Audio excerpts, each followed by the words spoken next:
আসসালামু আলাইকুম সুপ্রিয় দর্শক শ্রোতা, যে যেখান থেকে দেখছেন আশা করি সবাই ভালো আছেন। অন্তর্বর্তীকালীন সরকার দুটি টার্মিনাল বিদেশিদের সাথে চুক্তি করেছেন, এই লালদিয়া টার্মিনাল এবং পানগাঁও টার্মিনাল। এই দুটি টার্মিনালের সাথে যে চুক্তিটি হয়েছে বিদেশিদের সাথে, তারা কি করবেন? এই টার্মিনালগুলো আধুনিকায়ন করবেন, এই টার্মিনালগুলোতে যাতে পণ্য দ্রুত গতিতে খালাস হয় সেটা করবেন। এখানে যত প্রকারের যে অনিয়ম দুর্নীতি আছে সেগুলো আর থাকবে না, এবং কি বাংলাদেশ উন্নত বিশ্বের সাথে কন্টেস্ট করার মতো দুটি টার্মিনাল অন্ততপক্ষে আমরা পাবো, যদি এই দুটি কোম্পানি এই 25 বছর বা 30 বছর মেয়াদে যদি এই জায়গায় কাজ করতে পারে। এমনকি আমরা যে টার্মিনালের আধুনিক যে সরঞ্জাম, যে সুবিধা, যেই প্রযুক্তি, টেকনোলজি, সেই সমস্ত সকল বিষয়ের সাথে আমরা পরিচিত হব, আমরা শিখব। 30 বছর পর আমাদের যে নেক্সট প্রজন্ম আছে তারা নিজেরাই এই টার্মিনালগুলো পরিচালনা করতে পারবে, এবং কি সেই জায়গা থেকে বাংলাদেশ বিপুল পরিমাণ টাকা উপার্জন করতে পারবে। অথচ আমরা কি দেখছি? আমি যে রাজনৈতিক দলটা করি সেই রাজনৈতিক দলটার যিনি প্রধান জনাব তারেক রহমান সদ্য একটি বক্তব্য দিয়েছেন, এবং তার দলেরই আরেকজন নেতা যিনি তার দল থেকে এবার নির্বাচন করতে চান, অ্যাটর্নি জেনারেল আসাদুজ্জামান, তিনিও আরেকটি মন্তব্য করেছেন। আমি এই দুটি মন্তব্য একটু পরেই আপনাদের শোনাই, তারপরে বলবো। জনাব তারেক রহমান বলছেন, বন্দরের এলডিসি নিয়ে অন্তর্বর্তীকালীন সরকার সিদ্ধান্ত নিতে পারে না। আমি ওনার কথাটা একটু পরে বিশ্লেষণে আসছি। ওনার বা এই বর্তমান অন্তর্বর্তীকালীন সরকার যাকে অ্যাটর্নি জেনারেল হিসেবে নিয়োগ করেছেন, বিএনপি দলের একজন সমর্থক লোক, তিনি বলছেন যে নির্বাচিত সরকার যে সিদ্ধান্ত নিতে পারে, অন্তর্বর্তীকালীন সরকারও একই সিদ্ধান্ত নিতে পারে। এখন জনাব তারেক রহমানের উদ্দেশ্যে সরাসরি আমি প্রশ্ন করি। দেখুন, জনাব তারেক রহমান যে বলছেন যে বন্দর ও এলডিসি নিয়ে অন্তর্বর্তীকালীন সরকার সিদ্ধান্ত নিতে পারে না, ঠিক আছে, আমি ওনার কথা মাইনে নিলাম। তাহলে অন্তর্বর্তীকালীন সরকার বা ডক্টর মোহাম্মদ ইউনূসকে কে দায়িত্ব দিছে যে এই যে 1.5 বছর বা 2 বছরের মাথায় বা আগামী 2026 সালের ফেব্রুয়ারিতে যে নির্বাচনটা করবেন, এই নির্বাচনটা করার দায়িত্ব তাকে কে দিয়েছে? ডক্টর মোহাম্মদ ইউনূসকে রাষ্ট্র ক্ষমতায় জনগণ বসিয়েছে, তিনি শুধু রাষ্ট্রটা পরিচালনা করবেন, যেমনি সোজা লাইনে আছে। তিনি কোনো বিচার সালিশ, কোনো উন্নয়ন, কোনো দেন দরবার কিছু করার তো দরকার নেই। এই যে নির্বাচনটা করার, সেটারই দরকার আছে। এটার ডক্টর মোহাম্মদ ইউনূসকে এই এখতিয়ারটা কে দিছে যে একটা নির্বাচন করতে হবে? মানে কি বাংলাদেশ জাতীয়তাবাদী দল যেটা চাবে, বা ওই যে বাম ফাম দল যেগুলো চাবে, বা জামাত ইসলাম যা চাবে, তাই ডক্টর মোহাম্মদ ইউনূস করবে? ডক্টর ইউনূসকে ম্যান্ডেট দিছে জুলাই আগস্ট বিপ্লবের মধ্য দিয়ে জাতি, ছাত্র, জনতা সবাই দিয়েছে। এটা বিএনপিও দিছে, আওয়ামী লীগও দিছে, জামাত ইসলাম দিছে, জাতীয় পার্টি দিছে, সবাই দিছে। যদি তাকে সেই ম্যান্ডেটটা দিয়ে থাকে, তাহলে সে যদি এখন বিএনপি যদি বলে যে এই যে চুক্তি করার অধিকার বা সিদ্ধান্ত নিতে পারবে না, তাহলে নির্বাচন করার সিদ্ধান্ত তো ডক্টর মোহাম্মদ ইউনূস নিতে পারবে না। এই যে আন্তর্জাতিক অপরাধ ট্রাইব্যুনাল করেছে, সেই ট্রাইব্যুনাল যে শেখ হাসিনার বিচারটি হয়েছে, সেই বিচারটিও তো ডক্টর মোহাম্মদ ইউনূসের নেতৃত্বাধীন এই সরকার করতে পারে না। শুধু কি তাই, ডক্টর মোহাম্মদ ইউনূস নেতৃত্বাধীন যে সরকার আছে, সেই সরকারে যে এই যে জনাব তারেক রহমানের বিরুদ্ধে যে অসংখ্য মামলা ছিল, যে মামলাগুলো প্রত্যাহার করে নিয়েছেন, বেগম জিয়ার বিরুদ্ধে যে মামলা ছিল সেই মামলাটি যে প্রত্যাহার করে নিয়েছে, তাহলে সেই মামলাগুলো তো প্রত্যাহার করার অধিকার এই অন্তর্বর্তীকালীন সরকারের নাই, এই কোর্টেরও নাই। কারণ এই কোর্ট তো স্থগিত থাকবে, এই কোর্ট তো বন্ধ করে দেওয়ারই কথা, কারণ অন্তর্বর্তীকালীন সরকারের তো কোনো অধিকারই নাই। তাহলে রাষ্ট্রটা চললো কিভাবে? রাষ্ট্রটা চলছে কিভাবে? অমূলক অর্থহীন কথাবার্তা বলে ওই যে বাম গণনার কিছু দালাল আছে না, তারা কি বলছেন দেখুন, শুনুন। বন্দর ইজারার চুক্তি বাতিল করতে হবে, এটা বলছেন কে? সাইফুল হক। ওই যে বাম টাম দলের এখন বিএনপির দালালি টালালি করে যাতে একটু নির্বাচন করে একটা আসন টাসন পায়, সেরকম একটা কথা তারা চিন্তা ভাবনা করছেন। এখন দেখুন, বাংলাদেশ জাতীয়তাবাদী দল বিএনপি তারা চিন্তা ভাবনা করছেন তারা নির্বাচন করলেই রাষ্ট্র ক্ষমতায় আসবেন, এবং রাষ্ট্র ক্ষমতায় আসলে চট্টগ্রাম বিভাগের বিএনপির যে বড় বড় নেতারা আছেন তাদের কিন্তু মানে একটা হাটে হাড়ি ভেঙে যাবে। এই চট্টগ্রাম বন্দর থেকে লক্ষ লক্ষ কোটি কোটি টাকা তার মানে তাদের পকেটে প্রতিদিন ঢুকে। এই যে প্রতিদিন তাদের পকেটে মানে স্বেচ্ছায় কিছু টাকা এসে ঢুকে যায় দুর্নীতির মাধ্যমে, সেই টাকাটা তাদের পকেটে ঢুকবে না। এখন বিএনপি দলীয় যে লোকজন আছে বা বিএনপির সাথে সমমনা যারা আছে, আর এই বাম ফাম তো সারা জীবনই মানে বিভিন্ন দলের চাটুকারি করে তারা দেশটাকে শেষ করে দিছে। গত 50 বছরে বাংলাদেশটা যেই জায়গায় গিয়ে পৌঁছানোর কথা সেই জায়গায় পৌঁছতে পারে না দেশটা, শুধুমাত্র এই সমস্ত চাটুকার দুর্নীতিবাজ এবং কি এই যে অমূলক অর্থহীন যে কথাবার্তাগুলো রাজনৈতিক দলের নেতারা বলেন সেই কথাগুলোর কারণে তারা মুখে একরকম রাষ্ট্র ক্ষমতায় যাওয়ার জন্য আর রাষ্ট্র ক্ষমতায় গেলে করেন আরেক রকম। দেখুন এখন বিএনপির নেতারা ইদানিংকালে কিন্তু জনাব তারেক রহমানকে হুজুর, পীর, মাশায়েখ সহ আরেক কত কিছু বলে, মানে ধর্ম নিয়ে খেলাটাও কিন্তু আবার বিএনপি শুরু করে দিয়েছে।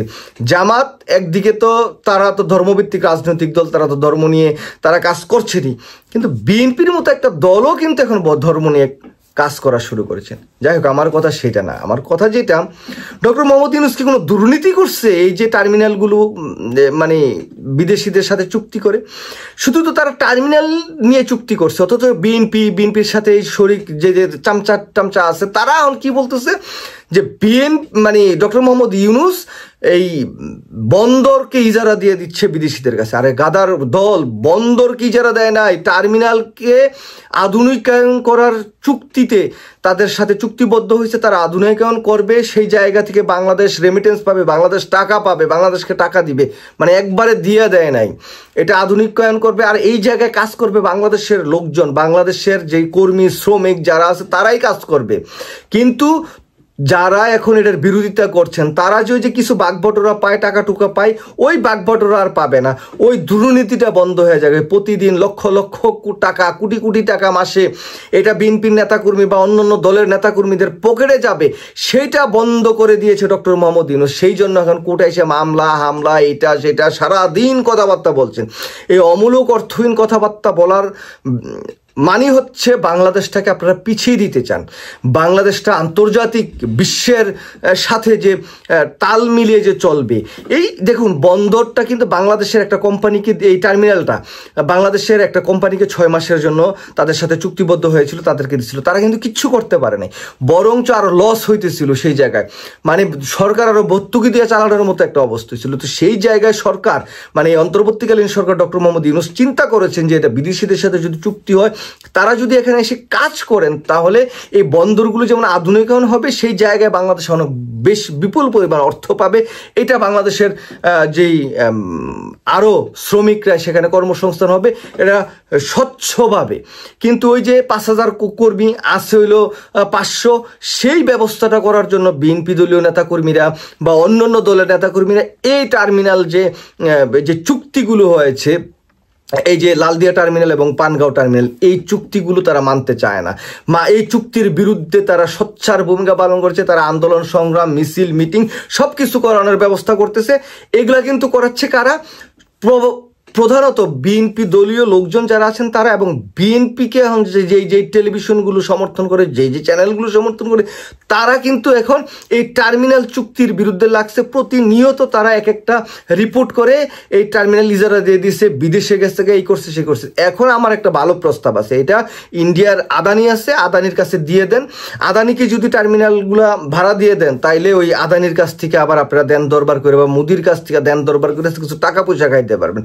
কারণ আপনারা চান না বাংলাদেশটা আধুনিকায়ন হোক, উন্নত হোক। 50 বছরে বাংলাদেশটা যেই জায়গায় থাকার কথা, এই পোর্টগুলো বাংলাদেশের প্রাণ, বাংলাদেশে এই পোর্টগুলোর মধ্য দিয়ে, আর আমরা যারা প্রবাসী আছি, আমরা প্রবাসীরা, এই প্রবাসীরা আমরা যদি না থাকতাম তাহলে ডক্টর মোহাম্মদ ইউনূস আর রাষ্ট্র ক্ষমতা টিকা থাকতো না। বিএনপির আজকে নির্বাচন করে লাফালাফি করাটা যেটা, সেটাও করা লাগতো না। জামাত ইসলামের ওই যে নির্বাচন নিয়ে যে চিন্তা ভাবনা, সেটা করা লাগতো না। কারণ করা লাগতো না কেন? এই পোর্ট যদি বন্ধ হয়ে যেত আর আমরা প্রবাসীরা যেত, আমরা টাকা পাঠানো বন্ধ করে দিতাম। শেখ হাসিনা কিন্তু বুঝছে যে প্রবাসীরা রিমিটেন্স যখন পাঠানো বন্ধ করে দিচ্ছে, ব্যাপারটা কোন জায়গায় যে ঠেকছে। তো সেই জায়গায় বলি, দেখেন আপনারা এই সমস্ত বন্দরের যে চুক্তিগুলো হয়েছে, টার্মিনাল নিয়ে যে চুক্তিগুলো হয়েছে, এই চুক্তিগুলোর বিরোধিতা করবেন, মানে আপনাদের প্রতিনিয়ত ভোট কমবে। বাংলাদেশের মানুষ না আহাম্মক না। আপনার দলের একজন অ্যাটর্নি জেনারেল যাকে দায়িত্ব দিচ্ছেন আপনারা, তিনিই বলছে যে নির্বাচিত সরকার যে সিদ্ধান্ত নিতে পারে এবং অন্তর্বর্তীকালীন সরকার একই সিদ্ধান্ত নিতে পারে। কারণ নামটা শুধু ভিন্ন, একজন হচ্ছেন প্রধানমন্ত্রী আর একজন হচ্ছেন অন্তর্বর্তীকালীন সরকারের প্রধান, সুতরাং কাজ দুজন একই করতেছেন। সুতরাং একজন প্রধানমন্ত্রী যেই কাজ করতে পারেন অন্তর্বর্তীকালীন সরকারের প্রধান সেই একই কাজ করতে পারেন। সুতরাং তিনি চুক্তি যেমন করতে পারেন, তিনি নির্বাচনও দিতে পারেন, তিনি বেগম জিয়ার মামলা ও আদালতের মাধ্যমে শেষ করে দিতে পারেন, তারেক জিয়াকেও যে আবার লন্ডনে বৈঠক করে আসতে পারেন, সব কিছুই কিন্তু করতে পারেন এই অন্তর্বর্তীকালীন সরকার। যদি আপনারা মনে করেন যে অন্তর্বর্তীকালীন সরকার এই সিদ্ধান্ত নিতে না পারে, তাহলে আপনি বৈঠক করলেন কেন অন্তর্বর্তীকালীন সরকারের প্রধানের সাথে, এবং তার কাছ থেকে আপনারা দাবি করলেন যে একটা নির্বাচন দেওয়া? আপনারা রাজপথে নামতেন, দেখা যেত যে আপনারা রাজপথে কতটুকু হ্যাডম, ঈদের পরের রাজপথের আন্দোলন আপনারা কত করছেন এটা বাংলাদেশের মানুষ দেখছে। সুতরাং আহাম্মকি বাদ দেন, উল্টাপাল্টা কথাবার্তা না করে এই পোর্টগুলো আধুনিকায়ন করতে দেন। আপনারা যে কি লোভে, কোন ধান্দায় এই পোর্টগুলোকে বিদেশিদের কাছে দিতে চান না, বিদেশিদের সাথে চুক্তি হতে দিতে চান না, এটা বাংলাদেশের মানুষ জানে, এটা আমরাও জানি। কারণ কি এই জায়গায় আপনারা দুর্নীতি করবেন, আপনারা এই জায়গায় আপনাদের নিজের মতো লোক বসাবেন, বসায় আপনারা ইচ্ছা মতো টাকা খাইবেন। যাই হোক ভাই, বেশি কথা বলতে চাই না। আপনি বাংলাদেশে আসেন, জনাব তারেক রহমান, বাংলাদেশে এসে দেশটার হাল ধরেন। ইতিমধ্যে 44 কোটি টাকা দিয়ে 2টা মার্সিডিজ গাড়ি কিনা হয়েছে, বাড়ি রেডি আছে, সব কিছু আপনার জন্য অপেক্ষা করছে। বাংলাদেশে যে মানুষের পালসটা বুঝেন, তারপরে রাজনীতিটা করেন। এর আগে উল্টা পাল্টা আবুলতা বলে যে আলু যদি আগে আলু মানে লস হয়ে যাচ্ছে 3000 কোটি টাকা, সেই আলু চাষিদের দিয়ে এই মানে গণভোটের প্রয়োজন নেই।